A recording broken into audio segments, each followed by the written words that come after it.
On this channel and elsewhere, I'm often asked about retroactive jealousy relapses. And as I have been working on this issue for over 10 years now, I feel pretty confident in telling you that what I'm going to talk about in this video is absolutely essential if you want to prevent a retroactive jealousy relapse at any point in the future.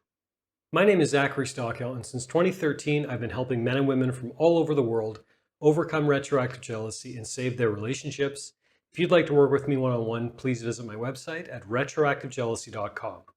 So for the people who are new here, the term retroactive jealousy refers to unwanted intrusive thoughts, often obsessive curiosity, and what I call mental movies about a partner's past relationships and or dating/sexual history. And I define a retroactive jealousy relapse as those moments when you've made some progress towards overcoming retroactive jealousy, you're going along well, things seem to be looking up, and then all of a sudden you fall back into a deep, dark retroactive jealousy rabbit hole. Many retroactive jealousy sufferers have had moments like this.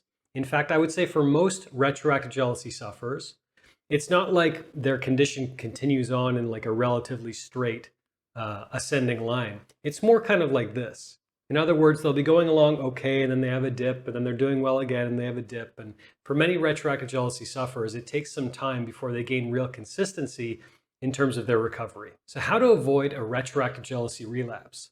There are many ways to avoid a retroactive jealousy relapse. In fact, I recorded a video on this recently. Maybe my YouTube editor can put a card above my head regarding that. But in today's video, I want to talk about something a little different. You may have heard the phrase, "What's your why?"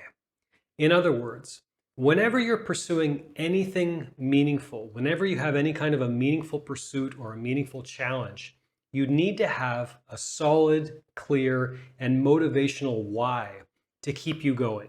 To keep you motivated, to keep you inspired when things get tough, you need to have a solid reason or group of reasons why you're doing what you're doing, why you're trying to achieve whatever it is you're trying to achieve. There's that quote by the German philosopher Nietzsche, I think I'm getting this right. He who has a why can bear almost any how. Something like that. Pretty close. The point is, whenever you're trying to achieve something, you need to have a solid why. And overcoming retroactive jealousy is no different. If you're working to overcome retroactive jealousy, you need to give some serious thought to your why. The question of why you're doing what you're doing, why it's important for you to put this problem behind you, what you stand to gain or lose, what you stand to gain if you beat this problem, what you stand to lose if you don't. You need to have a good why. Now, why am I bringing this question up in the context of this discussion on a retroactive jealousy relapse? Because if you put in the effort to beat retroactive jealousy, if you start continuing down that road and you start making progress, there's a very good chance that you will have a bump in the road. You may have a time when you're going along well and you're making progress and it's been a while since you've had any of the intrusive thoughts and all that.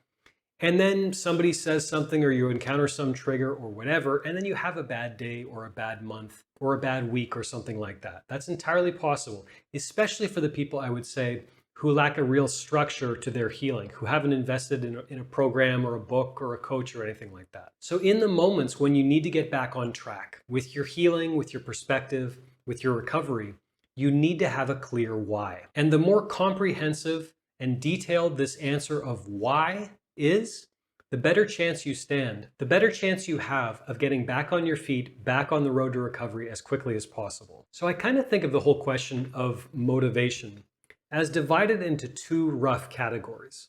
On the one hand, there's positive motivation, and on the other hand, there's negative motivation. And I think they're actually both equally important. So what's positive motivation? Positive motivation says, if I beat, let's say, for example, retroactive jealousy, look at everything I stand to gain. Maybe I'm going to improve my sex life. Maybe my confidence overall will be improved. Maybe I'll get a handle on this problem, so regardless of any relationship I enter in the future, I'll be okay. I'll know how to deal with this if it comes up. Maybe I'll be more dedicated and focused at work, and maybe that'll result in a boost in my income or a raise or something like that. Maybe I'll be a better father or mother to my children. You get the idea. I'm trying to do this thing, and look at all the cool stuff I'll gain if I accomplish this thing. That brings us, of course, to negative motivation, kind of the flip side. What is negative motivation? Negative motivation says, if I don't do this thing, this is what could happen. In other words, if I don't take the steps necessary to beat retroactive jealousy, what could happen? I could lose my relationship. In extreme cases, I could lose my job.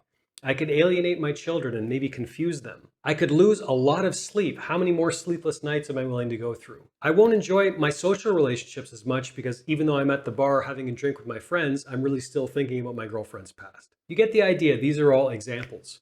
And I think the sweet spot is balancing both positive and negative motivation. I don't think you just want to have one without the other. I think whenever you're trying to accomplish anything, you need both. So if you're thinking about your why when it comes to why you not only want to, but you actually need to overcome retroactive jealousy, think about both positive and negative motivation. Think about the two sides of that coin. In other words, think of everything you stand to gain if you get a handle on this problem. And at the same time, remember everything you stand to lose if you don't. The point is, as you continue on the path to beating retroactive jealousy, there's a good chance you'll have the occasional bump in the road. And the clearer you are on your why, on your reasons for doing what you're doing, the better chance you'll have to get back on your feet quickly and to beat retroactive jealousy for good as soon as possible. Thanks for listening. Thanks for watching. If you got anything out of this video, please take a minute to let me know by clicking the like button below. I'll also ask you to please leave a comment telling me what you think, and while you're at it, please be sure you are subscribed to my channel to be notified of new videos moving forward. Thanks again, and I'll talk to you soon.